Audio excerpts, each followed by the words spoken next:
Mega power star Ram Charan కంటే ముందే Buchibabu young tiger NTR కి స్టోరీ నెరేట్ చేసిన సంగతి తెలిసిందే.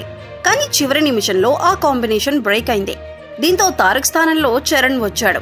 అలాగని ఎన్టీఆర్ కి చెప్పిన స్టోరీని చరణ్ తో పట్టాలెక్కించలేదు. రెండు వేర్వేరు స్టోరీలు. చరణ్ ఇమేజ్, బాడీ లాంగ్వేజ్ కి తగ్గ స్టోరీతో బుచ్చిబాబు మొదలుపెట్టిన చిత్రమే పెద్ది. ప్రస్తుతం ఈ సినిమా ఆన్ సెట్స్ లో ఉంది. పాన్ ఇండియాలో భారీ అంచనాల మధ్య రిలీజ్ అవుతున్న చిత్రం ఇది. వచ్చే ఏడాది సమ్మర్ లో రిలీజ్ కి ప్లాన్ చేస్తున్నారు.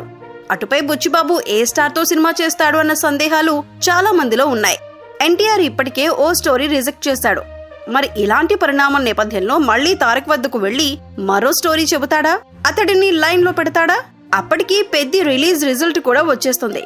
హిట్ అయిందంటే బుచ్చిబాబు వెంటే స్టార్ హీరోలు పడతారు. పాన్ ఇండియా సంచలనం ప్రభాస్ పిలిచినా పిలవచ్చు. మరి ఇలాంటి పాజిటివ్ సైన్ లో రిజెక్ట్ చేసిన తారక్ వద్దకు బుచ్చి వెళ్తాడా అంటే నో డౌట్. తన తదుపరి సినిమా తారక్ తోనే ఉంటుందని బుచ్చిబాబు క్లారిటీ ఇచ్చేశాడు. కానీ పాత స్టోరీకి రిపేర్లు చేసి వెళ్తాడా లేక ఫ్రెష్ కంటెంట్ తో వెళ్తాడా అన్నది మాత్రం క్లారిటీ ఇవ్వలేదు. కానీ తప్పనిసరిగా తారక్ తోని తర్వాత సినిమా ఉంటుందని కుండబద్దలు కొట్టేశాడు.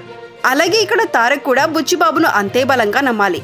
అది జరగాలంటే పెద్ది ఖచ్చితంగా సక్సెస్ అవ్వాల్సిందే. ఈ సినిమా ఫలితం చాలా వరకు తారక్ ఛాన్స్ తీసుకునే విషయంలో నిర్ణేతగా మారే అవకాశం లేకపోలేదు. మరిదంతా జరుగుతుందా లేదా అన్నది తేలటానికి 2026 వరకు వెయిట్ చేయాల్సిందే.